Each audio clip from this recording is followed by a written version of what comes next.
ನಿಮ್ಮ ಡಾಕ್ಟರ್ ವಿಶೇಷ ನೇರ ಪ್ರಸಾರ ಕಾರ್ಯಕ್ರಮಕ್ಕೆ ಸ್ವಾಗತ. ನಾನು ಶುಭಶ್ರೀ ಜೈನ್. ಒತ್ತಡದ ಜೀವನ, ಬದಲಾಗುತ್ತಿರುವ ಜೀವನ ಶೈಲಿ, ಜನರಿಗೆ ನೂರಾರು ಆರೋಗ್ಯ ಸಮಸ್ಯೆ. ಯಾವ ಸಮಸ್ಯೆಗೆ ಯಾವ ಚಿಕಿತ್ಸೆ ಅನ್ನೋದೇ ದೊಡ್ಡ ಚಿಂತೆ. ಇಂತಹ ಸಮಸ್ಯೆ ಇರೋರಿಗೆ ಒಂದೇ ವೇದಿಕೆಯಲ್ಲಿ ಸಿಗುತ್ತೆ ಉತ್ತರ. ಇದೇ ಟಿವಿ9ನ ವಿಶೇಷ ಕಾರ್ಯಕ್ರಮ ನಿಮ್ಮ doctor.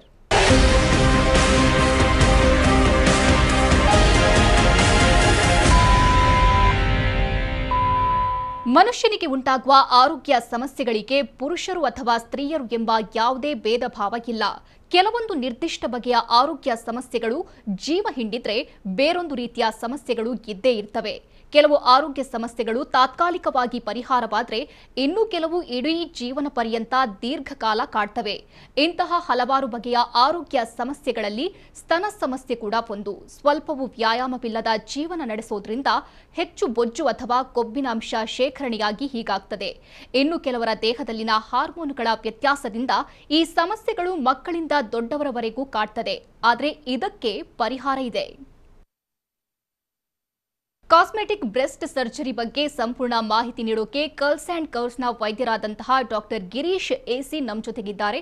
Doctor, welcome to the show. ನಮಸ್ಕಾರ. ಮೊದಲನೇದಾಗಿ ಡಾಕ್ಟರ್, ಬ್ರೆಸ್ಟ್ ಸರ್ಜರಿಯನ್ನ ಯಾಕೆ ಮಾಡಬೇಕು? ಇದು ಮಾಡುವಂತಹ ಕಾರಣ ಏನು?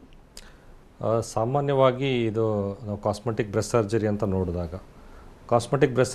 ನೋಡಿದಾಗ ಈ ಬ್ರೆಸ್ಟಿನ ಒಂದು ಆಕಾರ ಅಥವಾ ಒಂದು ಗಾತ್ರ, ವಾಲ್ಯೂಮ್ ಅಂತ ಏನು ಹೇಳ್ತೀವಿ, ಅಥವಾ ಪೊಸಿಷನ್, ಒಂದು ಏನಾದ್ರು ವ್ಯತ್ಯಾಸಗಳಿದ್ದಲ್ಲಿ ಅಂಥವರಿಗೆ ಸಂಬಂಧಪಟ್ಟ ವ್ಯತ್ಯಾಸಗಳನ್ನು ಈ ಕರೆಕ್ಷನ್ಸ್ ಮಾಡಲಿಕ್ಕೆ ನಾವು ಈ ಕಾಸ್ಮೆಟಿಕ್ ಬ್ರೆಸ್ಟ್ ಸರ್ಜರಿ ಅನ್ನೋ ಪ್ರೊಸೀಜರ್ಗಳನ್ನು ಮಾಡಲಾಗುತ್ತೆ. ಉದಾಹರಣೆಗೆ ಈ ಬ್ರೆಸ್ಟಿನ ವಾಲ್ಯೂಮ್ ಒಂದು ಕಡಿಮೆ ಇದ್ದಾಗ ಅಂದರೆ ಮೇ ಬಿ ಡೆವಲಪ್ಮೆಂಟಲ್ ಇಶ್ಯೂ ಇರ್ಬೋದು. ಅಂದರೆ ಒಂದು 18 ಇಯರ್ಸ್ ಆ ಒಂದು ಏಜ್ ಗ್ರೂಪಲ್ಲಿ ಅವರಿಗೆ ದೇಹಕ್ಕೆ ಅನುಗುಣವಾಗಿ ಇಲ್ಲದೇ ಇರ್ಬೋದು. ಅಂಥ ಸಂದರ್ಭದಲ್ಲಿ ಅದನ್ನು ಇಂಪ್ರೂವ್ ಮಾಡಲಿಕ್ಕೆ, ಅಂದರೆ ಕಡಿಮೆ ಇರೋ ಗಾತ್ರನ ಅವರ ಒಂದು ಬಾಡಿ ಒಂದು ಅನುಗುಣವಾಗಿ ಬದಲಾವಣೆ ಇನ್ಕ್ರೀಸ್ ಮಾಡಲಿಕ್ಕೆ ನಾವು ಬ್ರೆಸ್ಟ್ ಆಗ್ಮೆಂಟೇಷನ್ ಅಂತ ಹೇಳ್ತೀವಿ.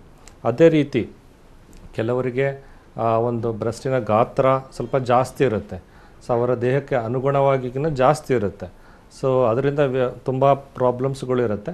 ಇಂಥ ಸಂದರ್ಭದಲ್ಲಿ ಅದನ್ನು ಅವರಿಗೆ ದೇಹಕ್ಕೆ ಅನುಗುಣವಾಗಿ ಕಡಿಮೆ ಮಾಡೋದು, ನಾರ್ಮಲೈಸ್ ಮಾಡೋದಕ್ಕೆ ನಾವು ಬ್ರೆಸ್ಟ್ ರಿಡಕ್ಷನ್ ಪ್ರೊಸೀಜರ್ ಅಂತ ಹೇಳ್ತೇವೆ. ಇನ್ನು ಈ ಪೋಸ್ಟ್ ಪ್ರೆಗ್ನೆನ್ಸಿ ಒಂದು ಸಿಚುವೇಷನಲ್ಲಿ ಬ್ರೆಸ್ಟ್ ಕೂಡ ಒಂದು ವಾಲ್ಯೂಮ್ ಲಾಸ್ ಆಗಿರುತ್ತೆ, ಸ್ಯಾಗಿಂಗ್ ಇರುತ್ತೆ. ಅಂಥ ಟೈಮಲ್ಲಿ ನಾವು ಬ್ರೆಸ್ಟ್ ಲಿಫ್ಟ್ ಅನ್ನೋ ಪ್ರೊಸೀಜರನ್ನು ಮಾಡಲಾಗುತ್ತೆ. ಇನ್ನು ಬೇರೆ ಕಾರಣಗಳಂದರೆ ಕೆಲವೊಮ್ಮೆ ನಾವು ಆಕ್ಸಿಲರಿ ಬ್ರೆಸ್ಟ್ ಅಂತ ಹೇಳ್ತೀವಿ. ಅಂದರೆ ಆ ಬ್ರೆಸ್ಟನ್ನು ಅಡಿಷನಲ್ ಬ್ರೆಸ್ಟ್ ಇರುತ್ತೆ. ನಾರ್ಮಲ್ ಚೆಸ್ಟ್ ಲೆವೆಲಲ್ಲಿ ಏನಿರುತ್ತೆ, ಅಡಿಷನಲ್ಗೂ ಕೂಡ ಆಕ್ಸಿಲಾ ಅಥವಾ ಕಂಕಳಲ್ಲಿ ಅಡಿಷನಲ್ ಒಂದು ಬ್ರೆಸ್ಟ್ ಡೆವಲಪ್ಮೆಂಟ್ ಆಗಿರುತ್ತೆ. ಅದರ ಕರೆಕ್ಷನ್ಸ್ ಅಂತ ಇರಬಹುದು. ಅಥವಾ ಈ ಬ್ರೆಸ್ಟಿನ ಒಂದು ಎರಡೂ ಕಡೆ ಈಕ್ವಲ್ ಇಲ್ಲದೆ ಇರ್ಬೋದು, ಒಂದು ಕಡಿಮೆ ಒಂದು ಜಾಸ್ತಿ ಅಥವಾ ವೇರಿಯೇಷನ್ಸ್ ಇರ್ಬೋದು. ಅದಕ್ಕೆ ನಾವು ಬ್ರೆಸ್ಟ್ ಏಸಿಮೆಟ್ರಿ ಅಂತೀವಿ. ಆ ಬ್ರೆಸ್ಟ್ ಏಸಿಮೆಟ್ರಿ ಕರೆಕ್ಷನ್ಸ್ ಇರಬಹುದು. ಅದೇ ರೀತಿ ಕೆಲವು ಕಂಜನೈಟಲ್ ಅಂದರೆ ಬೈ ಬರ್ತ್ ಆ ಒಂದು ಡಿಫೆಕ್ಟ್ಸ್ ಅಥವಾ ಪ್ರಾಬ್ಲಮ್ಸ್ ಇರುತ್ತೆ. ಆ ಎಕ್ಸಾಂಪಲ್ಸ್ ಅಂದರೆ ಈ ಟ್ಯೂಬರಸ್ ಬ್ರೆಸ್ಟ್ ಅಂತ ಹೇಳ್ತೀವಿ, ಅಥವಾ ಪೋಲ್ಯಾಂಡ್ ಸಿಂಡ್ರೋಮ್ ಅಂತ ಹೇಳ್ತೀವಿ.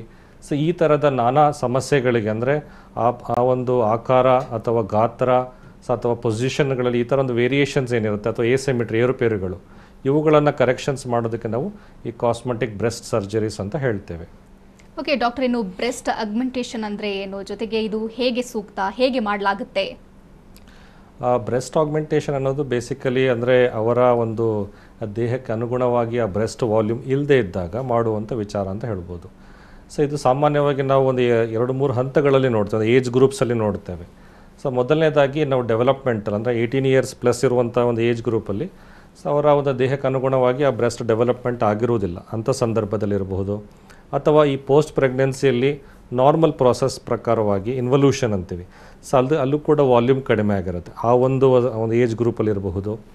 ಅಥವಾ ಇನ್ನು ಸ್ವಲ್ಪ ಅಡ್ವಾನ್ಸ್ಡ್ ಏಜ್ ಅಂದರೆ 40 to ಈ ಒಂದು 60 ಏಜ್ ಗ್ರೂಪಲ್ಲಿ ಕೆಲವರಿಗೆ ಬೈ ಡಿಫಾಲ್ಟ್ ಏಜ್ ವೈಸ್ ಆ ಒಂದು ವಾಲ್ಯೂಮ್ ಕಡಿಮೆ ಆಗಿರೋ ಒಂದು ಸಂದರ್ಭದಲ್ಲಿ ಇಂಥ ಸಂದರ್ಭಗಳಲ್ಲಿ ಆ ಬ್ರೆಸ್ಟಿನ ವಾಲ್ಯೂಮನ್ನು ಅವರಿಗೆ ದೇಹಕ್ಕೆ ಅನುಗುಣವಾಗಿ ನಾವು ತಕ್ಕಂತೆ ಮಾರ್ಪಾಡು ಅಥವಾ ಇನ್ಕ್ರೀಸ್ ಮಾಡುವಂಥ ವಿಚಾರಕ್ಕೆ ನಾವು ಬ್ರೆಸ್ಟ್ ಆಗ್ಮೆಂಟೇಷನ್ ಅಂತ ಹೇಳ್ತೇವೆ. ಇದು ಮೊದಲನೇದಾಗಿ ಇದು ಒಂದು ಸೇಫ್ ಪ್ರೊಸೀಜರ್ ಅಂತ ಹೇಳ್ಬೋದು. ಯಾಕಂದರೆ ಅಲ್ಲಿ ಮೇನ್ ಗೊಂದಲ ಇರುವಂಥದ್ದು ಸೇಫ್ ಪ್ರೊಸೀಜರು.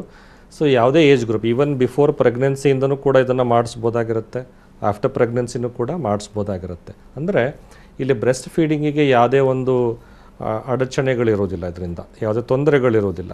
ಸೊ ಅದೇ ರೀತಿ ಲಾಂಗ್ ಟರ್ಮ್ ಎಫೆಕ್ಟ್ಸ್ ಏನಾದರೂ ಇದೆಯಾ ಅಂತ ನಾವು ನೋಡಿದಾಗ, ಸೊ ಲಾಂಗ್ ಟರ್ಮಲ್ಲಿ ಒಂದು ಓನ್ಲಿ ಬೆನಿಫಿಟ್ಸ್ ಇರುತ್ತೆ, ವಾಲ್ಯೂಮ್ ಮೇಂಟೈನ್ ಆಗಿರುತ್ತೆ ಅಂತ ಹೇಳ್ಬೋದು. ಸೊ ಯಾವುದೇ ಥರದ ಈ ಬ್ರೆಸ್ಟ್ ಕ್ಯಾನ್ಸರು ಇನ್ನಿತರ ಕೆಲವು ವಿಚಾರಗಳು ಕೂಡ ಇದರಿಂದ ಬರಲಿಕ್ಕೆ ಸಾಧ್ಯ ಇರೋದಿಲ್ಲ. ಸೊ ಆದರೆ ಫ್ಯಾಮಿಲಿ ಹಿಸ್ಟ್ರಿ ಅಂದರೆ ಆಲ್ರೆಡಿ ಅವರ ಒಂದು ಫ್ಯಾಮಿಲಿಯಲ್ಲಿ ಮದರ್ಸ್ಗೆ ಅಥವಾ ಮದರ್ ಅಥವಾ ಅವರ ಒಂದು ಫ್ಯಾಮಿಲಿಯಲ್ಲಿ ಯಾರಿಗೂ ಇನ್ನೊಬ್ಬರು ಮೆಂಬರ್ಸ್ಗೆ, ಫಿಮೇಲ್ ಮೆಂಬರ್ಸ್ಗೆ ಈ ಥರ ಬ್ರೆಸ್ಟ್ ಕ್ಯಾನ್ಸರ್ ಇದ್ದಲ್ಲಿ, ಸೊ ಅಫ್ಕೋರ್ಸ್ ಅವ್ರಿಗೂ ಅಷ್ಟೇ ಒಂದು ರಿಸ್ಕ್ ಇರುತ್ತೆ. ಆದರೆ ಅಡಿಷನಲ್ ರಿಸ್ಕ್ ಅಂತ ಯಾರಿಗೂ ಇರಲ್ಲ. ಸೊ ಆ ಒಂದು ವಿಚಾರ ಇರುತ್ತೆ. ಸೊ ಇದು ಆಲ್ಮೋಸ್ಟ್ ನಾನು ಹೇಳ್ಬೋದು ಅಂದರೆ ಒಂದು day care surgery, morning admission ಇದ್ದರೆ ಈವ್ನಿಂಗ್ ಡಿಸ್ಚಾರ್ಜ್. ಸೊ ಆ ರೀತಿ ಇರುತ್ತೆ. ಆಲ್ಮೋಸ್ಟ್ ಒಂದು 2 hours ಪ್ರೊಸೀಜರೇ. ಮತ್ತು ಇಲ್ಲಿ ಒಂದು ಇನ್ಸಿಷನ್ ಕೂಡ ನಾವು ಹೇಗೆ ಮಾಡ್ಕೊಳ್ತೀವಿ ಅಂದರೆ ಒಂದು ವೆರಿ ಫೈನ್ ಇನ್ಸಿಷನ್, ಇನ್ಫ್ರಾಮ್ಯಾಮರಿ ಫೋಲ್ಡ್ ಅಂತೀವಲ್ಲ, ಅಲ್ಲಿ ಒಂದು ವೆರಿ ಫೈನ್ ಇನ್ಸಿಷನ್ ಇರುತ್ತೆ, ಒಂದು 3 to 4 centimeter ಇನ್ಸಿಷನ್. ಸೊ ಅದರಿಂದ ನಾವು ಈ ಸಿಲಿಕಾನ್ ಇಂಪ್ಲಾಂಟ್ಸನ್ನು ಯೂಸ್ ಮಾಡಲಾಗುತ್ತೆ. ಈ ಸಿಲಿಕಾನ್ ಇಂಪ್ಲಾಂಟ್ಸಲ್ಲೂ ಕೂಡ ಒಂದು ತುಂಬ ಅಡ್ವಾನ್ಸಸ್ ಇರುತ್ತೆ. ಸೊ ಅಂದರೆ ಇದರಲ್ಲಿ ನಾವು ಟೆಕ್ನಾಲಜಿ ಅಂತ ಹೇಳ್ಬೋದು. ಅಡ್ವಾನ್ಸಸ್ ಅಂತ ಹೇಳಿದ್ರೆ ಈ ಸ್ಮೂತ್ ಇಂಪ್ಲಾಂಟ್ಸ್ ಅಂತ ಇರ್ಬೋದು, ಹೈಲಿ ಕೊಹಿಸಿವ್ ಅಂತ ಇರಬಹುದು. ಸೊ ಈ ಥರ ಅಡ್ವಾನ್ಸ್ಡ್ ಕೂಡ ಏನಾಗುತ್ತೆ, ಆಲ್ಮೋಸ್ಟ್ ಪ್ರಾಬ್ಲಮ್ಸ್ ಅಥವಾ ಆಲ್ಮೋಸ್ಟ್ ಇಲ್ಲ ಅಂತಲೇ ಹೇಳ್ಬೋದು. ಸೊ ಆ ರೀತಿ ಒಂದು ಬೆನಿಫಿಟ್ಸ್ ಇರುತ್ತೆ. ಸೊ ಆ ಇಂಪ್ಲಾಂಟ್ಸನ್ನು ಬಳಸಲಾಗಿ ನಾವು ಈ ಬ್ರೆಸ್ಟ್ ಆಗ್ಮೆಂಟೇಷನ್ ಮಾಡಲಾಗುತ್ತೆ. ಸೊ ಅವರು ಇನ್ನೊಂದು ಇಂಪಾರ್ಟೆಂಟ್ ಏನಂದರೆ ಅವರು ನೆಕ್ಸ್ಟ್ ದಿವಸದಿಂದನೇ ನಾರ್ಮಲ್ ರೊಟೀನ್ ವರ್ಕ್ ಇನ್ವಾಲ್ವ್ ಆಗ್ಬೋದು. ಯಾವುದೇ ಥರದ ಅಷ್ಟೊಂದು ರೆಸ್ಟ್ ಬೇಕು ಆ ಥರದ್ದೆಲ್ಲ ವಿಚಾರಗಳಿರಲ್ಲ. ಮತ್ತು ಅವರು ಆ್ಯಕ್ಟಿವಿಟೀಸ್ ಅಂತ ಹೇಳಿದ್ರೆ ಇವಾಗ major routine physical activities from next day ಇರುತ್ತೆ. ಸ್ನಾನ, ಊಟ, ಫುಡ್ಡು ಅಥವಾ ಓಡಾಟ ಎಲ್ಲನೂ ನಾರ್ಮಲ್ ಆಗಿರುತ್ತೆ, ಅಥವಾ ವರ್ಕು ಏನೇ ಇರಬಹುದು.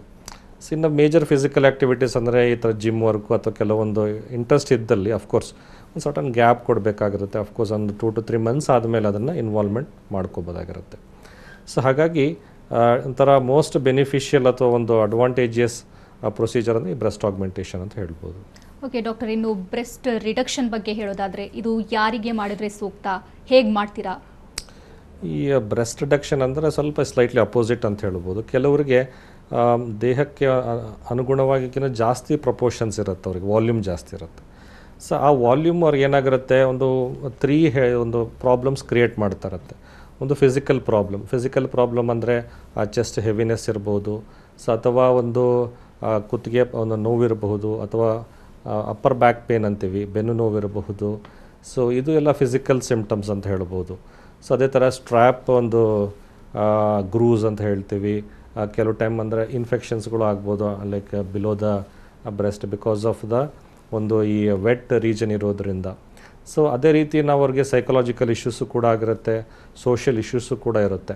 ಸೊ ಈ ರೀತಿ ಅನೇಕ ಪ್ರಾಬ್ಲಮಿಂದ ಹೊರಬರಲಿಕ್ಕೆ ಒಂದೇ ಒಂದು ಸೊಲ್ಯೂಷನ್ ಅಂತ ಹೇಳಿದ್ರೆ ಈ ಬ್ರೆಸ್ಟ್ ರಿಡಕ್ಷನ್ ಪ್ರೊಸೀಜರು. ಇಲ್ಲಿ ಏನಾಗ್ತದೆ ಅಂದರೆ ಇದು ವಾಲ್ಯೂಮನ್ನು ಯಾವುದೇ ಒಂದು ಫಿಸಿಕಲ್ ಆ್ಯಕ್ಟಿವಿಟೀಸ್ ಜಿಮ್ಮಿಂದ ಕಡಿಮೆ ಮಾಡ್ಕೊಳ್ಳಿಕ್ಕೆಲ್ಲ ಸಾಧ್ಯ ಇರೋದಿಲ್ಲ. ಯಾಕೆ ಅಂತ ಹೇಳಿದ್ರೆ ಇಲ್ಲಿ ಬ್ರೆಸ್ಟ್ ಇಸ್ ಓನ್ಲಿ ಫ್ಯಾಟ್ ಅಂತಲ್ಲ, ಅದು ಫ್ಯಾಟ್ ಪ್ಲಸ್ ಬ್ರೆಸ್ಟ್ ಗ್ಲ್ಯಾಂಡ್ ಅಂತ ಇರುತ್ತೆ ಅದರಿಂದ. ಸೊ ಮತ್ತು ಈ ಎನ್ಲಾರ್ಜ್ಮೆಂಟಲ್ಲಿ ಮೇನ್ಲಿ ಗ್ಲ್ಯಾಂಡ್ ಎನ್ಲಾರ್ಜ್ಮೆಂಟ್ ಮೇಜರ್ ಪ್ರಪೋರ್ಷನಲ್ಲಿರುತ್ತೆ. ಸೊ ಹಾಗಾಗಿ ಅವ್ರು ಈವನ್ ಒಂದು ಈ ಫಿಟ್ನೆಸ್ ಆ್ಯಕ್ಟಿವಿಟೀಸಲ್ಲಿ ಭಾಗವಹಿಸಿದ್ರು ಕೂಡ ಆ ವಾಲ್ಯೂಮ್ ಅನ್ನೋದು ಅವ್ರಿಗೆ ಕಡಿಮೆ ಆಗಲ್ಲ ಒಂದು. ಮತ್ತು ಆ ಥರ ಭಾಗವಹಿಸ್ಲಿಕ್ಕೂ ಕೂಡ ಸ್ವಲ್ಪ ಅಡಚಣೆ ಇರುತ್ತೆ, ಇದು ಸ್ವಲ್ಪ ಭಾರ ಇರೋದ್ರಿಂದ. ಹಾಗಾಗಿ ಅವ್ರಿಗೆ ಒಂದು ಸ್ವಲ್ಪ ತೊಂದರೆಗಳಿರುತ್ತೆ, ಪ್ರಾಕ್ಟಿಕಲ್ ಇಶ್ಯೂಸ್ಗಳು. ಸೊ ಹಾಗಾಗಿ ಈ ಸರ್ಜರಿ ಒಂದೇ ಅವರಿಗೆ ಸೊಲ್ಯೂಷನ್ ಅಂತ ಹೇಳ್ಬೋದು. ಅಫ್ಕೋರ್ಸ್ ಲಾಂಗ್ ಟರ್ಮ್ ಸೊಲ್ಯೂಷನ್ ಅಂತಲೂ ಕೂಡ ಹೇಳ್ಬೋದು. ಅಂದರೆ ಮತ್ತೆ ಪುನಃ ಗ್ರೋತ್ ಆಗೋದು, ಜಾಸ್ತಿ ಆಗುವಂಥ ವಿಚಾರಗಳು ಇರೋದಿಲ್ಲ. ಇಲ್ಲಿ 1-2 ವಿಚಾರಗಳನ್ನು ನಾವು ನೋಡಬೇಕಾಗತ್ತೆ. ಒಂದು ವಿಚಾರ ಅಂದರೆ ಈ ಬ್ರೆಸ್ಟ್ ಫೀಡಿಂಗನ್ನು ಸ್ವಲ್ಪ ಕಡಿಮೆ ಆಗೇ ಆಗುತ್ತೆ. ಅಂದರೆ ನಾವು ಅಷ್ಟು ಅಮೌಂಟ್ ಆಫ್ ಬ್ರೆಸ್ಟ್ ನಾವು ಎಷ್ಟು ಪ್ರಪೋರ್ಷನ್ ನಾವು ಡಿಕ್ರೀಸ್ ಮಾಡ್ತೀವೋ ಅಷ್ಟು ಸ್ವಲ್ಪ ಡಿಫ್ರೆನ್ಸು ಅಥವಾ ಕಡಿಮೆ ಆಗುವಂಥದ್ದು ನಾರ್ಮಲ್. ಅದು ಅಫ್ಕೋರ್ಸ್ ಒಂದು ಸ್ವಲ್ಪ ಮ್ಯಾನೇಜಬಲ್ ಸಿಚುವೇಶನ್ ಅಂತ ಹೇಳ್ಬೋದು. ಸೊ ಎರಡನೇದಂದರೆ ಅಲ್ಲಿ ಒಂದು ವರ್ಟಿಕಲ್ ಲೈನ್ ಸ್ಕಾರ್ ಅಂತ ಹೇಳ್ತೀವಿ, ಒಂದು ಬ್ರೆಸ್ಟಿನ ಒಂದು ಭಾಗದಲ್ಲಿ ಒಂದು ಲೈನ್ ಸ್ಕಾರ್ ಥರ ಇರುತ್ತೆ. ಬಟ್ ಆ ಲೈನ್ ಸ್ಕಾರಿಂದನೇ ಅವರಿಗೆ ಒಂದು ಅನುಗುಣವಾಗಿ ಆ ವಾಲ್ಯೂಮನ್ನು ಕಡಿಮೆ ಮಾಡೋದಿರ್ಬೋದು, ಅಥವಾ ಲಿಫ್ಟ್ ಅಂತ ಇರಬಹುದು, ಪೊಸಿಷನಿಂಗ್ ಅಂತ ಇರಬಹುದು, ಅಥವಾ ಏರಿಯೋಲರ್ ರಿಡಕ್ಷನ್ ಅಂತ ಇರಬಹುದು. ಎಷ್ಟೋ ವಿಚಾರಗಳು ಅವರಿಗೆ ಆಲ್ಮೋಸ್ಟ್ ಒಂದು ಅಬ್ನಾರ್ಮಲಿಂದ ನಾರ್ಮಲ್ ಅನ್ನೋ ಒಂದು ವಿಚಾರನ ನಾವು ಕೊಡ್ಬೋದಾಗಿರುತ್ತೆ. ಮತ್ತು ಇನ್ನೊಂದು ಅಂದರೆ ಇಲ್ಲಿ ನಾವು ಸ್ಟಿಚ್ಗಳೆಲ್ಲ ಒಳಗಡೆ ಹಾಕ್ಕೊಳ್ತೀವಿ, ಅದು ಹೊರಗಡೆ ಅನ್ನೋ ಒಂದು ಸ್ಟಿಚ್ ಮಾರ್ಕ್ಸ್ ಇರಲ್ಲ. ಸೊ ಹಾಗಾಗಿ ಆ ಗುರುತುಗಳಿರಲ್ಲ. ಸೊ ಇಷ್ಟೆಲ್ಲ ಅವ್ರಿಗೆ ಅಡ್ವಾಂಟೇಜಸ್ ಇದ್ದೇ ಇರುತ್ತದೆ. ಸೊ ಅಟ್ಲೀಸ್ಟ್ ಅವ್ರು ಫಿಟ್ ಕ್ಲಾತ್ಸ್ ಹಾಕ್ಕೊಳ್ಬೋದು, ಸೂಟೇಬಲ್ಲು, ಮತ್ತು ಅಟ್ಲೀಸ್ಟ್ ನಾರ್ಮಲ್ ಲೈಫ್ ಲೀಡ್ ಮಾಡಲಿಕ್ಕೆ ಅನುಕೂಲ ಆಗುತ್ತೆ ಅಂತ ಹೇಳ್ಬೋದು. Okay, again doctor, breast lift ಅಂದರೆ ಏನು? ಸೊ ಇದು ಎರಡರ ಬಗ್ಗೆ ತಾವು ಹೇಳಿದ್ರಿ, ಬಟ್ ಮೂರನೇದ್ದು ಬ್ರೆಸ್ಟ್ ಲಿಫ್ಟ್ ಹೀಗಂದರೆ ಏನು? ಇದು ಯಾರಿಗೆ ಸೂಕ್ತ? ಇದು ಸಾಮಾನ್ಯವಾಗಿ ನಾವು ನೋಡುವಂಥ ಒಂದು ಸಂದರ್ಭ ಅಂದರೆ ಈ ಪೋಸ್ಟ್ ಪ್ರೆಗ್ನೆನ್ಸಿ ಸಿಚುವೇಶನ್. ಈ ಪ್ರೆಗ್ನೆನ್ಸಿಗಳಾದ ಮೇಲೆ ಅದು ಮೇ ಬಿ 1 ಅಂತ ಇರ್ಬೋದು ಅಥವಾ 2 ಪ್ರೆಗ್ನೆನ್ಸೀಸ್ ಅಂತ ಇರ್ಬೋದು. ಮತ್ತು ಈ ಡ್ಯೂರೇಷನ್ ಆಫ್ ದ ಫೀಡಿಂಗ್ ಮೇಲೂ ಡಿಪೆಂಡ್ ಆಗಿರುತ್ತೆ. ಕೆಲವರು 6 ಮಂತ್ಸ್ಗೆ ಫೀಡ್ ಮಾಡಿರ್ಬೋದು. ಸೊ ಈಗ ಜಾಸ್ತಿ ಆದಂಗೆ ಲೈಕ್ 1 ಇಯರ್ 2 ಇಯರ್ಸ್ ಈ ಥರ ಕೆಲವರು ಫೀಡ್ ಮಾಡಿದ್ದಲ್ಲಿ ಸೊ ಅಂಥ ಸಂದರ್ಭದಲ್ಲಿ ಏನಾಗುತ್ತೆ, ವಾಲ್ಯೂಮ್ ತುಂಬಾ ಕಡಿಮೆ ಆಗುತ್ತೆ. ಸೊ ಅದು ಜೋತು ಬೀಳುವಂಥ ಸಂದರ್ಭ. ಸೊ ಇದು ಹೇಗಾಗುತ್ತೆ ಅಂದರೆ ಈ ಪೋಸ್ಟ್ ಪ್ರೆಗ್ನೆನ್ಸಿ ಸಿಚುವೇಷನ್ನು ಒಂದ್ಸರಿ ಎಲ್ಲ ಫ್ಯಾಮಿಲಿ ಕಂಪ್ಲೀಟ್ ಆದಮೇಲೆ ಸೊ ಅವರಿಗೆ ಆ ಒಂದು ಪ್ರಾಬ್ಲಮ್ ಹಾಗೆ ಬಿಟ್ಟಲ್ಲಿ ಹಾಗೆ ಉಳಿಯುತ್ತೆ. ಸೊ ಹಾಗಾಗಿ ತಾನಾಗಿ ಇಂಪ್ರೂವ್ಮೆಂಟ್ ಅನ್ನೋ ಒಂದು ವಿಚಾರ ಇರೋದಿಲ್ಲ. ಸೊ ಅಂಥ ಸಂದರ್ಭದಲ್ಲಿ ಅಟ್ಲೀಸ್ಟ್ ಅವರಿಗೆ ರೆಸ್ಟ್ ಆಫ್ ದ ಲೈಫಲ್ಲಿ ಆ ಒಂದು ಪ್ರೀ ಪ್ರೆಗ್ನೆನ್ಸಿ ಸ್ಟೇಟಸನ್ನು ನಾವು ಕೊಡಬೇಕು ಅಂದಾಗ ಈ ಬ್ರೆಸ್ಟ್ ಇಂಪ್ಲಾಂಟ್ಸ್ ಅಂತ ಬಳಸಿ ಅಥವಾ ಬ್ರೆಸ್ಟ್ ಲಿಫ್ಟ್ ಅನ್ನೋ ಒಂದು ಟೆಕ್ನಿಕನ್ನು ಬಳಸಿ ಸೊ ಅವರಿಗೆ ಒಂದು ಸೂಕ್ತವಾದ ಒಂದು ಮಾರ್ಪಾಡನ್ನು ನಾವು ಡೆಫಿನೆಟ್ಲಿ ಮಾಡ್ಬೋದಾಗಿರುತ್ತೆ. ಮತ್ತು ಆಫ್ಕೋರ್ಸ್ ಸೇಫ್ಟಿನೂ ಕೂಡ ಇರುತ್ತೆ, ರಿಸಲ್ಟ್ಸು ಇರುತ್ತೆ, ಮತ್ತು ಲಾಂಗ್ ಟರ್ಮಲ್ಲೂ ಕೂಡ ಇರುತ್ತೆ ಅಂತ ಹೇಳ್ಬೋದು ನಾನು. ಓಕೆ ಡಾಕ್ಟರ್, ಇನ್ನು ಆಕ್ಸಿಲರಿ ಬ್ರೆಸ್ಟ್ ಅಂದರೆ ಏನು, ಇದು ಯಾರಿಗೆ ಮಾಡ್ತೀರಿ, ಇದಕ್ಕೆ ಪರಿಹಾರ ಏನು? ನಾನು ಆಲ್ರೆಡಿ ಹೇಳ್ತಾ ಇದ್ದೆ ಅಂದರೆ ಬ್ರೆಸ್ಟ್ ಯೂಶ್ವಲಿ ಎಲ್ಲರಿಗೂ ಗೊತ್ತಿರೋ ಪ್ರಕಾರ ಅದು ಚೆಸ್ಟಲ್ಲಿ ಡೆವಲಪ್ ಆಗಿರುತ್ತೆ, ಚೆಸ್ಟ್ ಲೆವೆಲಲ್ಲಿ ಇರುತ್ತೆ ಡೆವಲಪ್ಮೆಂಟಲಿ. ಸೊ ಬಟ್ ಇಲ್ಲೊಂದು ಕೆಲವೊಂದು ವೇರಿಯೇಷನ್ಸ್ ಅಂತ ಹೇಳ್ಬೋದು. ಅಂದರೆ ಈ ಒಂದು ಬ್ರೆಸ್ಟಿನ ಜೊತೆಯಲ್ಲಿ ಅಡಿಷನಲ್ ಬ್ರೆಸ್ಟ್ ಕೂಡ ಡೆವಲಪ್ ಆಗಿರ್ಬೋದು. ಅಂದರೆ ಇವು ಸಾಮಾನ್ಯವಾಗಿ ಈ ಕಂಕ್ಳಲ್ಲಿ ಬರುತ್ತೆ. ಸೊ ಅಲ್ಲಿ ಕೆಲವರಿಗೆ ಕನ್ಫ್ಯೂಷನ್ ಇರುತ್ತೆ, ಇದು ಓನ್ಲಿ ಇದು ಫ್ಯಾಟಿಂದ ಈ ಥರ ಆಗಿರ್ಬೋದಾ, ಒಂಥರ ಲಂಪ್ ಥರ ಇರುತ್ತೆ, ಗಂಟು ಥರ ಇರುತ್ತೆ. ಸೊ ಅಷ್ಟೇನಾ ಇದು ಅಥವಾ ಕರಗುತ್ತಾ ಇದು ಏನಾದರೂ. ಬಟ್ ಅವ್ರಿಗೇನಾಗಿರುತ್ತೆ, ಆ ಒಂದು ಬಟ್ಟೆಗಳಲ್ಲಿ ಎದ್ದು ಕಾಣಿಸ್ತಾ ಇರುತ್ತೆ ಅಥವಾ ಅಡಚಣೆ ಅಥವಾ ತೊಂದರೆ ಅನಿಸ್ತಾ ಇರುತ್ತೆ. ಸೊ ಹಾಗಾಗಿ ಅದನ್ನು ನಾವು ಕ್ಲಿಯರ್ ಮಾಡದೆ ಹೊರತು ಅದು ಅದು ತಾನಾಗಿಯೇ ಕಡಿಮೆ ಆಗೋದಿಲ್ಲ. ಸೊ ಇಲ್ಲೇನಾಗುತ್ತೆ, ಅಡಿಷನಲಾಗೆ ಇವಾಗ ಬ್ರೆಸ್ಟಲ್ಲಿ ಹೇಗೆ ಕೆಲವರಿಗೆ ಈ ಪೀರಿಯಡ್ಸ್ ಟೈಮಲ್ಲಿ ಕೆಲವೊಂದು ವಿಚಾರಗಳು ನೋವಿರಬಹುದು ಅಥವಾ ಬಾವಿರ್ಬೋದು, ಈ ಥರ ಒಂದು ವಿಚಾರಗಳೇನಾಗುತ್ತೆ ಅಲ್ಲೂ ಕೂಡ ಆ ಚೇಂಜಸ್ ಆಗ್ತಾ ಇರುತ್ತೆ. ಯಾಕಂದರೆ ಅದು ಕೂಡ ಒಂದು ಬ್ರೆಸ್ಟ್ ಗ್ಲ್ಯಾಂಡಿನ ಕಾಂಪೊನೆಂಟ್ಸ್ ಇರೋದ್ರಿಂದ. ಸೊ ಹಾಗಾಗಿ ಆ ಒಂದು ವಿಚಾರದಲ್ಲಿ ನೋಡಿದಾಗ ಈ ಒಂದು ನಾವು ಎಕ್ಸಿಷನ್ ಅನ್ನೋದು ಪ್ರೊಸೀಜರ್ ಮಾಡಲಾಗುತ್ತೆ. ಎಕ್ಸಿಷನ್ ಅಂದರೆ ಸ್ಮಾಲ್ ಒಂದು ಇನ್ಸಿಷನ್ ಮಾಡಿಕೊಂಡು ಆ ಗಂಟನ್ನು ಹೊರ ತೆಗೆಯಲಾಗುತ್ತೆ. ಸೊ ಮತ್ತು ಆ ಒಂದು ವಿತೌಟ್ ಡಿಸ್ಟರ್ಬಿಂಗ್ ದ ಕಾಂಟೂರ್ ಅಂದರೆ ನಾರ್ಮಲ್ ಆಕ್ಸಿಲರಿ ಕಾಂಟೂರನ್ನು ಕೊಡಲಾಗುತ್ತೆ ನಾರ್ಮಲಾಗಿ. ಸೊ ದಟ್ ಅವ್ರು ನಾರ್ಮಲ್ ಕ್ಲಾತ್ಸ್ ವೇರ್ ಮಾಡಲಿಕ್ಕೆ ಅನುಕೂಲ ಆಗುತ್ತೆ ಅಂತ ಹೇಳ್ಬೋದು. ಸೊ ಅದೇ ರೀತಿ ತುಂಬ ರೇರ್ ಅಂತ ಹೇಳ್ಬೋದು ಈ ಅಡಿಷನಲ್ ಒಂದು ಬ್ರೆಸ್ಟ್ ಡೆವಲಪ್ಮೆಂಟ್. ಕೆಲವೊಂದು ಬೇರೆ ರೀಜನ್ಸಲ್ಲೂ ಆಗುತ್ತೆ, ಬಟ್ ಐಡೆಂಟಿಫೈ ಮಾಡಿದಾಗ ಅಫ್ಕೋರ್ಸ್ ಅದನ್ನು ಕರೆಕ್ಷನ್ಸ್ ಕೂಡ ಮಾಡ್ಬೋದಾಗಿರುತ್ತೆ. Okay doctor, cosmetic breast surgery ಬಗ್ಗೆ ಮತ್ತಷ್ಟು ಮಾಹಿತಿ ತಮ್ಮಿಂದ ನಾನು ಪಡಿತೇನೆ. ಡಾಕ್ಟರ್, ಏನು ಬ್ರೆಸ್ಟ್ ಅಸಿಮೆಟ್ರಿ ಅಂದರೆ ಏನು, ಇದಕ್ಕೆ ಪರಿಹಾರ ಏನು? ಬ್ರೆಸ್ಟ್ ಎಸಿಮೆಟ್ರಿ ಅಂದರೆ ಏರುಪೇರುಗಳು ಅಂತ. ಅಂದರೆ ಲೈಕ್ ಒಂದು ಬ್ರೆಸ್ಟು ಐದರ್ ನಾರ್ಮಲ್ ಆಗಿದ್ದು, ಇನ್ನೊಂದು ಬ್ರೆಸ್ಟು ಕಡಿಮೆ ಚಿಕ್ಕದಾಗಿರ್ಬೋದು ಅಥವಾ ದೊಡ್ಡದಾಗಿರ್ಬೋದು ಅಥವಾ ಜೋತು ಬಿದ್ದಿರ್ಬೋದು, ಅಥವಾ ಎರಡೂ ಬ್ರೆಸ್ಟ್ಗಳಲ್ಲಿ ವೇರಿಯೇಷನ್ಸ್ ಫ್ರಮ್ ದ ನಾರ್ಮಲ್, ಎರಡೂ ನಾರ್ಮಲ್ ಇಲ್ಲ, ವೇರಿಯೇಷನ್ಸ್ ಇದೆ. ಸೊ ಈ ರೀತಿಯ ಸಂದರ್ಭದಲ್ಲಿ ಆ ಒಂದು ಸಿಮೆಟ್ರಿ ಕರೆಕ್ಷನ್ಸ್ ಅಂದರೆ ಆಲ್ಮೋಸ್ಟ್ ಅದು ನಿಯರ್ ಈಕ್ವಲ್ ಮಾಡೋ ಥರ ಈ ಒಂದು either a combination of the techniques ಅಂದರೆ one of the technique may be ಅವಶ್ಯಕತೆಗೆ ತಕ್ಕ ಹಾಗೆ ಒಂದು ಕಡೆ ನಾವು ಬ್ರೆಸ್ಟ್ ಆಗ್ಮೆಂಟೇಷನ್ನು ಅಥವಾ ಇನ್ನೊಂದು ಕಡೆ ಬ್ರೆಸ್ಟ್ ರಿಡಕ್ಷನ್ ಪ್ರೊಸೀಜರು ಅಥವಾ ಬ್ರೆಸ್ಟ್ ಲಿಫ್ಟ್ ಪ್ರೊಸೀಜರು. ಸೊ ಏನು ಅವಶ್ಯಕತೆ ಇರುತ್ತೆ, ಸೊ ಒಟ್ಟಿನಲ್ಲಿ ನಮ್ಮ ಉದ್ದೇಶನೇ ಏನಿರುತ್ತೆ ಅಂದರೆ ಸೊ ಅವರಿಗೆ ಬ್ರೆಸ್ಟ್ ಈಕ್ವಲ್ ವಾಲ್ಯೂಮ್ ಕೊಟ್ಟು ಮತ್ತು ಸಿಮಿಟ್ರಿಯನ್ನು ಕ್ರಿಯೇಟ್ ಮಾಡಬೇಕು ಅನ್ನೋದಿರುತ್ತೆ. ಸೊ ಇದು ಒಂದು ಡೆವಲಪ್ಮೆಂಟಲ್ ಇಶ್ಯೂ ಅಂತ ಹೇಳ್ಬೋದು. ಸೊ ಅದನ್ನು ನಾವು ಬೇಸಿಕಲಿ ಅವರಿಗೆ ನಾವು ಡಿಸ್ಕಸ್ ಮಾಡಲಾಗಿ ಸೊ ಅದು ಅವ್ರಿಗೆ ಏನು ಅವಶ್ಯಕತೆ ಇದೆ, ಸೊ ಅವರು ಯಾವ ವಾಲ್ಯೂಮ್ ನಾರ್ಮಲ್ ಅಂತ ಅವ್ರಿಗೆ ಅನ್ನಿಸ್ತದೆ, ಈ ಥರ ಕೆಲವು ವಿಚಾರಗಳನ್ನ ತಿಳ್ಕೊಂಡು ಸೊ ಅವರ ಅವಶ್ಯಕತೆಗೆ ತಕ್ಕಾಗಿ ಈ ಎಸಿಮೆಟ್ರಿಕ್ ಕರೆಕ್ಷನ್ಗಳನ್ನು ಮಾಡ್ಬೋದಾಗಿರುತ್ತೆ. ಓಕೆ ಡಾಕ್ಟರ್, ತಾವು ಸಾಕಷ್ಟು ಪೇಷಂಟ್ಗಳಿಗೆ ಟ್ರೀಟ್ ಮಾಡಿದ್ದೀರಾ, ಅವರ ಫೀಡ್ಬ್ಯಾಕ್ ಹೇಗಿದೆ ಸರ್ಜರಿ ಆದ ನಂತರ?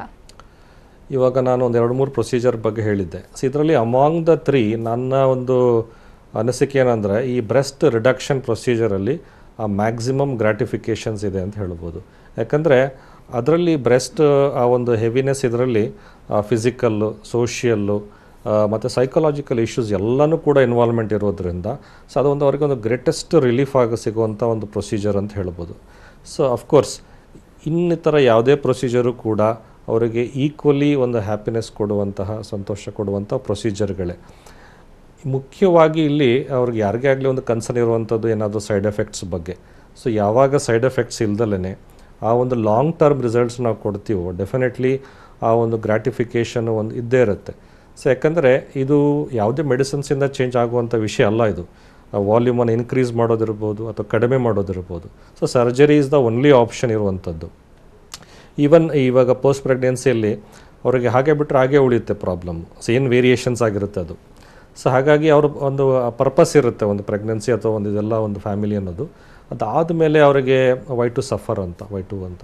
ಸೊ ಆ ಥರ ಇದ್ದಾಗ ಸೊ ಅದನ್ನು ಬ್ಯಾಕ್ ಟು ನಾರ್ಮಲ್ ಅನ್ನೋ ಒಂದು ವಿಷಯ ಏನಿರುತ್ತೆ, ಸೊ ಅವ್ರಿಗೂ ಎಲ್ಲೋ ಒಂಥರ ಹೊಸ ಲೈಫ್ ಸಿಕ್ಕದ ಒಂದು ಅನುಭವ ಇದ್ದಿರುತ್ತೆ. So I am back to normal ಅಂತ ಒಂದು ಅನಿಸಿಕೆ ಇರ್ತದೆ ಅವ್ರಿಗೆ. ಸೊ ಒಂದು ಈ ಥರ ಒಂದು ವೇರಿಯೇಷನ್ಸ್ ಇದೆಲ್ಲ ನಾವು ಫೀಡ್ಬ್ಯಾಕ್ ನೋಡಿದಾಗ more or less all the types of ಈ ಕಾಸ್ಮೆಟಿಕ್ ಸರ್ಜರೀಸ್ ಏನು ಬ್ರೆಸ್ಟ್ ಸರ್ಜರೀಸ್ ಇದೆ, ಗ್ರ್ಯಾಟಿಫೈಯಿಂಗ್ ಅಥವಾ ಒಂದು ಸೆಲ್ಫ್ ಕಾನ್ಫಿಡೆನ್ಸ್ ಇಂಪ್ರೂವ್ ಮಾಡುವಂಥದ್ದು ಇರ್ಬೋದು, ಹ್ಯಾಪಿನೆಸ್ ಇರ್ಬೋದು, ಡೆಫಿನೆಟ್ಲಿ ಇವೆಲ್ಲ ಇದ್ದೇ ಇರುತ್ತೆ. ಓಕೆ ಡಾಕ್ಟರ್, ಇನ್ನು ಸರ್ಜರಿ ಆದ ನಂತರ ಲೈಫ್ ಸ್ಟೈಲ್ ಹೆಂಗಿರಬೇಕು, ಫುಡ್ ಅಥವಾ ಎಕ್ಸಸೈಸ್ ಇದರ ಬಗ್ಗೆ ಹೇಳೋದಾದರೆ? ಡೆಫಿನೆಟ್ಲಿ ಅವರ ಒಂದು ರೊಟೀನ್ ಲೈಫಲ್ಲಿ ಯಾವುದೇ ವೇರಿಯೇಷನ್ಸ್ ಇರೋದಿಲ್ಲ, ಎಕ್ಸೆಪ್ಟ್ ಒಂದು ಇನಿಷಿಯಲ್ ಒಂದು 2 to 3 ಮಂತ್ಸ್ ಒಂದು ಹೀಲಿಂಗ್ ಪೀರಿಯಡ್ ಅಂತ ಏನಿರುತ್ತೆ.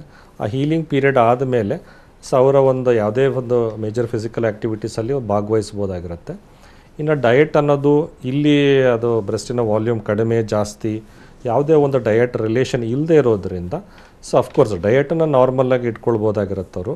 ಅಫ್ಕೋರ್ಸ್ ಇದು ಫಿಸಿಕಲ್ ಆ್ಯಕ್ಟಿವಿಟೀಸ್ ಅವ್ರಿಗೆ ಇಂಟ್ರೆಸ್ಟ್ ಇದ್ದಲ್ಲಿ ಒಂದು 2 to 3 ಮಂತ್ಸ್ ಆದಮೇಲೆ ಇನ್ವಾಲ್ವ್ಮೆಂಟ್ ಮಾಡ್ಕೋಬೋದಾಗಿರುತ್ತೆ. ಸೊ ಇಲ್ಲಿ ಯಾವುದೇ ಥರದ ಒಂದು ಮೇಂಟೆನೆನ್ಸು ಅಥವಾ ಒಂದು ಫ್ರೀಕ್ವೆಂಟ್ ವಿಸಿಟ್ಸು ಅಷ್ಟೊಂದು ಇರೋದಿಲ್ಲ ಅವರಿಗೆ. ಸೊ ಅದು ಆಲ್ಮೋಸ್ಟ್ ತಾನೇ ಒಂದು ಸೆಟ್ಲಾಗಿ ಮತ್ತು ಹಾಗೆ ರಿಸಲ್ಟ್ಸ್ ಉಳಿಯುತ್ತೆ ಅಂತ ಹೇಳ್ಬೋದು. ಇನ್ನು ಕರ್ಲ್ಸ್ ಆ್ಯಂಡ್ ಕರ್ವ್ಸ್ ಕಾಸ್ಮೆಟಿಕ್ ಸೆಂಟರ್ನಲ್ಲಿ ಯಾವೆಲ್ಲ ಸರ್ಜರಿಗಳನ್ನು ಮಾಡಲಾಗುತ್ತೆ? ಸೊ ನಮ್ಮಲ್ಲಿ ಎಲ್ಲ ಥರದ ಕಾಸ್ಮೆಟಿಕ್ ಸರ್ಜರಿಗಳು ಆಗುತ್ತೆ ಅಂತ ಹೇಳ್ಬೋದು. ಈ ಕಾಸ್ಮೆಟಿಕ್ ಬ್ರೆಸ್ಟ್ ಸರ್ಜರಿಗಳ ಜೊತೆಯಲ್ಲಿ ನಾವು ಇದು ನೋಡಿದಾಗ ಒಂದು ಹೇರ್ ಲಾಸಿಗೆ hair transplantation as a permanent results ಆಗಿ ಮೇಲ್ಸ್ಗಿರ್ಬೋದು ಅಥವಾ ಫಿಮೇಲ್ಸ್ಗಿರ್ಬೋದು. ಈವನ್ ಮೇಲ್ಸ್ಗೆ ನಾವು ಮುಸ್ಟ್ಯಾಶ್ ಮತ್ತು ಬಿಯರ್ಡ್ ಟ್ರಾನ್ಸ್ಪ್ಲಾಂಟೇಷನ್ ಕೂಡ ಮಾಡಲಾಗುತ್ತೆ, ಆ ಒಂದು ಹೇರ್ ಲಾಸ್ ಇದ್ದರೆ ಅಥವಾ ಬೆಳವಣಿಗೆ ಇಲ್ಲದೇ ಇದ್ದ ಸಂದರ್ಭದಲ್ಲಿ. ಸೊ ಅದೇ ರೀತಿ ರೈನೋಪ್ಲಾಸ್ಟಿ ಅಂದರೆ ಮೂಗಿನ ವೇರಿಯೇಷನ್ಸ್ಗಳು, ಶೇಪಲ್ಲಿ ವೇರಿಯೇಷನ್ಸ್ ಇರುತ್ತೆ, ಉಸಿರಾಟದ ತೊಂದರೆ ಇರುತ್ತೆ ಅವರಿಗೆ. ಸೊ ಈ ಥರ ಸಂದರ್ಭದಲ್ಲಿ ಆ ರೈನೋಪ್ಲಾಸ್ಟಿ ಪ್ರೊಸೀಜರಿಂದ ಕರೆಕ್ಷನ್ಸನ್ನು ಮಾಡ್ಬೋದಾಗಿರುತ್ತೆ. ಸೊ ಡಿಂಪಲ್ ಕ್ರಿಯೇಷನ್ ಅಂದರೆ ಯಾರಿಗೆ ಇಂಟ್ರೆಸ್ಟ್ ಇರುತ್ತೆ ಅಥವಾ ಡಿಂಪಲ್ ನ್ಯಾಚುರಲಾಗಿ ಇರೋದಿಲ್ಲ, ಸೊ ಅಂಥವ್ರಿಗೂ ಕೂಡ ನಾವು ಈ ಡಿಂಪಲ್ ಕ್ರಿಯೇಷನ್ ಪ್ರೊಸೀಜರನ್ನು ಮಾಡ್ಬೋದಾಗಿರುತ್ತೆ. ಇನ್ನು ಲಿಪ್ ಕೆಲವರಿಗೆ ವೇರಿಯೇಷನ್ಸ್ ಇರುತ್ತೆ, ಅಂದರೆ ಥಿನ್ ಇರ್ಬೋದು ಅಥವಾ ಥಿಕ್ ಇರ್ಬೋದು. ಸೊ ಮೆಜಾರಿಟಿ ನಮ್ಮ ಇಂಡಿಯಾದಲ್ಲಿ ನಾವು ನೋಡ್ತಕ್ಕಂಥದ್ದು ಥಿಕ್ ಲಿಪ್ಸ್ಗಳು. ಸೊ ಥಿನ್ ಅನ್ನೋದು ಸ್ವಲ್ಪ ವೆಸ್ಟರ್ನಲ್ಲಿರುತ್ತೆ, ಹಾಗಾಗಿ ಥಿಕ್ ಲಿಪ್ ಅಂದರೆ ಲಿಪ್ ರಿಡಕ್ಷನ್ ಪ್ರೊಸೀಜರ್ನ ಅವಶ್ಯಕತೆ ಇರುತ್ತದೆ. ಇನ್ನು ಈ ಏಜ್ ರಿಲೇಟೆಡ್ ಈ ರಿಂಕಲ್ಸು ಫೋಲ್ಡ್ಸು ಏಜ್ ಚೇಂಜಸ್ಗಳಾದವರಿಗೆ ಈ ಫೇಸ್ ಲಿಫ್ಟು ಅಥವಾ ನೆಕ್ ಲಿಫ್ಟ್ ಅನ್ನೋ ಪ್ರೊಸೀಜರ್ ಇರ್ಬೋದು, ಅಥವಾ ಬ್ರೋ ಲಿಫ್ಟ್ ಅನ್ನೋ ಪ್ರೊಸೀಜರ್ ಇರ್ಬೋದು. ಮತ್ತು ಕಣ್ಸುತ್ತ ರಿಂಕಲ್ಸ್ ಇದೆಲ್ಲ ಇದ್ದಾಗ ಅವರಿಗೆ ಬ್ಲೆಫರೋಪ್ಲಾಸ್ಟಿ ಪ್ರೊಸೀಜರನ್ನು ಕೂಡ ಮಾಡಲಾಗುತ್ತೆ. ಇನ್ನು ಈ ಕಿವಿಯ ಒಂದು ನೋಡಿದಾಗ ಆಕಾರದಲ್ಲಿ ಸ್ವಲ್ಪ ವೇರಿಯೇಷನ್ಸ್ ಇರುತ್ತೆ ಕೆಲವರಿಗೆ. ಸೊ ಪ್ರಾಮಿನೆಂಟ್ ಇಯರ್ಸ್ ಅಥವಾ ಬ್ಯಾಟ್ ಇಯರ್ಸ್ ಅಂತ ಹೇಳ್ತೀವಿ, ಎಲಿಫೆಂಟ್ ಇಯರ್ಸ್ ಅಂತೀವಿ. ಸೊ ಈ ಥರ ಒಂದು ವಿಚಾರ ಇದ್ದಾಗ ನಾವು ಓಟೋಪ್ಲಾಸ್ಟಿ ಅನ್ನೋ ಪ್ರೊಸೀಜರ್ ಮೂಲಕ ಕರೆಕ್ಷನ್ಸ್ ಮಾಡಲಾಗುತ್ತೆ. ಇನ್ನು ಈ ಬೊಜ್ಜುತನ ಒಬೆಸಿಟಿಗೆ ಆ್ಯಸ್ ಎ ಪರ್ಮನೆಂಟ್ ಸೊಲ್ಯೂಷನ್ ಅಂತ ನೋಡಿದಾಗ along with diet and exercise ನೋಡಿದಾಗ ಲೈಪೋಸಕ್ಷನ್ ಪ್ರೊಸೀಜರ್ ಅನ್ನೋದು ತುಂಬ ಬೆನಿಫಿಷಿಯಲ್ ಇದೆ, ಲಾಂಗ್ ಟರ್ಮ್ ರಿಸಲ್ಟ್ಸ್ ಇದ್ದೇ ಇರುತ್ತೆ. ಸೊ ಈ ಮೇಲ್ ಅಥವಾ ಫೀಮೇಲ್ ಮತ್ತು ಯಾವುದೇ ದೇಹದ ಯಾವುದೇ ಭಾಗದ ಇರ್ಬೋದು, ಫೇಸ್, ನೆಕ್ ಇರ್ಬೋದು, ಆರ್ಮ್ಸ್ ಇರ್ಬೋದು, ಅಥವಾ ಅಬ್ಡೋಮನ್ ಇರ್ಬೋದು, ದಟ್ ಈಸ್ ಟಮಿ. ಸೊ ಅದೇ ಥರ ಇರ್ಬೋದು, ಬಟಕ್ಸ್ ಅಥವಾ ಥೈಸ್, ಎನಿಥಿಂಗ್ ಯಾವುದೇ ಒಂದು ಭಾಗಗಳಲ್ಲೂ ಕೂಡ ಹೆಚ್ಚಿನ ಫ್ಯಾಟ್ ಅಕ್ಯುಮುಲೇಷನ್ ಇದ್ದಾಗ, ಒಬೆಸಿಟಿ ಇದ್ದಾಗ, so as a permanent solution liposuction procedure ಕೂಡ ಆಗುತ್ತೆ. ಇನ್ನು ಮೇಲ್ಸ್ಗೆ ಈ ಒಂದು ಗೈನಕೋಮ್ಯಾಸ್ಟಿ ಅನ್ನೋ ಪ್ರಾಬ್ಲಮ್. ಸೊ ಅಲ್ಲಿ ಏನಾಗುತ್ತೆ, ಅವರಿಗೆ ಮೇಲ್ ಬ್ರೆಸ್ಟ್ ಎನ್ಲಾರ್ಜ್ಮೆಂಟ್ ಆಗಿರುತ್ತೆ. ಸೊ ಆ ಒಂದು ಕರೆಕ್ಷನ್ ಪ್ರೊಸೀಜರ್ಗೆ ನಾವು ಆ ಗೈನಕೋಮ್ಯಾಸ್ಟಿಕ್ ಕರೆಕ್ಷನ್ ಪ್ರೊಸೀಜರ್ ಮಾಡಲಾಗುತ್ತೆ. So in addition to these ಅದೇ ಆಲ್ ಕಾಮನ್ ಪ್ರೊಸೀಜರ್ಸ್ ಜೊತೆಯಲ್ಲಿ ಈ ಕಾಸ್ಮೆಟಿಕ್ ಜೆನೆಟಲ್ ಸರ್ಜರೀಸು ಕೂಡ ನಮ್ಮಲ್ಲಿ ಆಗುತ್ತೆ ಅಂತ ಹೇಳ್ಬೋದು. ಸೊ ಅಂದರೆ almost whole spectrum of the cosmetic surgeries ನಮ್ಮ ಒಂದು ಈ ಕಾಸ್ಮೆಟಿಕ್ ಸರ್ಜರಿ ಸೆಂಟ್ರಲ್ಲಿ ರೆಗ್ಯುಲರಾಗಿ ಆಗ್ತಾ ಇರುತ್ತೆ. ಯೂಶ್ವಲಿ ಡಾಕ್ಟರ್, ಸರ್ಜರಿ ಅಂದರೆ ಎಲ್ರಿಗೂ ಭಯ ಇರುತ್ತೆ, ತಾವು ಸರ್ಜರಿ ಮಾಡ್ಕೋಬೇಕು ಅಂತ ಇರುವವರಿಗೆ ಏನು ಹೇಳ್ತೀರಾ? ಈ ಥರದ ಯಾವುದೇ ಕಾಸ್ಮೆಟಿಕ್ ಪ್ರೊಸೀಜರ್ಗಳನ್ನು ಧೈರ್ಯವಾಗಿ ಮಾಡಿಸ್ಕೋಬೋದಾಗಿರುತ್ತೆ. ಯಾವುದೇ ಫಿಯರ್ ಆಫ್ ಏನಾದರೂ ಒಂದು ಪ್ರಾಬ್ಲಮ್ಸ್ ಇರ್ಬೋದು, ಇಶ್ಯೂಸ್ ಇರ್ಬೋದು, ಅಥವಾ ಸೈಡ್ ಎಫೆಕ್ಟ್ಸ್ ಅಂತ ಇರಬಹುದು. ಸೊ ಯಾವುದೇ ಒಂದು ಥರದ ಅಫ್ಕೋರ್ಸ್ ಅವ್ರಿಗೆ ಏನಾದರೂ ಒಂದು ಆ ಥರದ ಅನುಮಾನಗಳು ಇದ್ದಲ್ಲಿ ಈ ಅಂದರೆ ಎಲ್ಲ ಥರದ ಕಾಸ್ಮೆಟಿಕ್ ಸರ್ಜರಿ ಅಂದರೆ ಅಫ್ಕೋರ್ಸ್ ಭಯ ಇದ್ದೇ ಇರುತ್ತೆ. ಎಸ್ಪೆಷಲಿ ಕಾಸ್ಮೆಟಿಕ್ ಅಂದರೆ ಎಲೆಕ್ಟಿವ್ ಸರ್ಜರಿ ಅಂತ ಹೇಳ್ಬೋದು. ಸೊ ಈ ಕಾಸ್ಮೆಟಿಕ್ ಸರ್ಜರೀಸ್ಗಳಿಗೆ ಡೆಫಿನೆಟ್ಲಿ ಯಾರೂ ಕೂಡ ಆ ಒಂದು ಭಯನ ಇಟ್ಕೊಳ್ದಲ್ಲೇ ಏನಾದರೂ ಅನುಮಾನಗಳಿದ್ದಲ್ಲಿ ನಮ್ಮನ್ನು ಭೇಟಿ ಮಾಡಿ ಸೊ ಅದರ ಬಗ್ಗೆ ಒಂದು ಡಿಸ್ಕಷನ್ ಮಾಡಿಕೊಂಡು ಅನುಮಾನಗಳನ್ನು ಪರಿಹಾರ ಮಾಡಿಕೊಂಡು ಸೊ ಇದು ಬೋಲ್ಡಾಗಿ ಈ ಥರ ಒಂದು ಕಾಸ್ಮೆಟಿಕ್ ಪ್ರೊಸೀಜರ್ಗಳನ್ನು ಮಾಡಿಸ್ಕೊಳ್ಬೋದಾಗಿರುತ್ತೆ. ಮತ್ತು ಅದಕ್ಕೆ ತಕ್ಕ ಹಾಗೆ ಅಡ್ವಾಂಟೇಜಸ್ಗಳನ್ನು ಕೂಡ ನೀವು ತಗೊಳ್ಬೋದಾಗಿರುತ್ತೆ ಅಂತ ಹೇಳಲಿಕ್ಕೆ ಇಷ್ಟಪಡ್ತೇನೆ. Okay doctor, cosmetic breast surgery ಬಗ್ಗೆ ಸಾಕಷ್ಟು ಮಾಹಿತಿ ವಿಚಾರಗಳನ್ನು ಹಂಚಿಕೊಂಡ್ರಿ. Thank you so much. ನಮಸ್ಕಾರ. ಏನು ವೀಕ್ಷಕರೇ, ತಾವು ಡಾಕ್ಟರನ್ನು ನೇರವಾಗಿ ಭೇಟಿಯಾಗಬೇಕು ಅಂತಾದರೆ ಅಡ್ರೆಸ್ ಪ್ಲೇಟ್ ಇಂತಿದೆ. ಹೆಚ್ಚಿನ ಮಾಹಿತಿಗಾಗಿ ಸಂಪರ್ಕಿಸಿ curls and curves cosmetic surgery centre 760/15 5ನೇ ಮುಖ್ಯ ರಸ್ತೆ 8ನೇ cross MC layout Vijayanagar Bengaluru 560040. ದೂರವಾಣಿ ಸಂಖ್ಯೆ 8088400400 ಮತ್ತೊಂದು ಸಂಖ್ಯೆ 9448571216. ಇದು ಇವತ್ತಿನ ನಿಮ್ಮ ಡಾಕ್ಟರ್. ನಿರಂತರ ಸುದ್ದಿಗಾಗಿ ನೋಡ್ತಾ ಇರಿ TV9.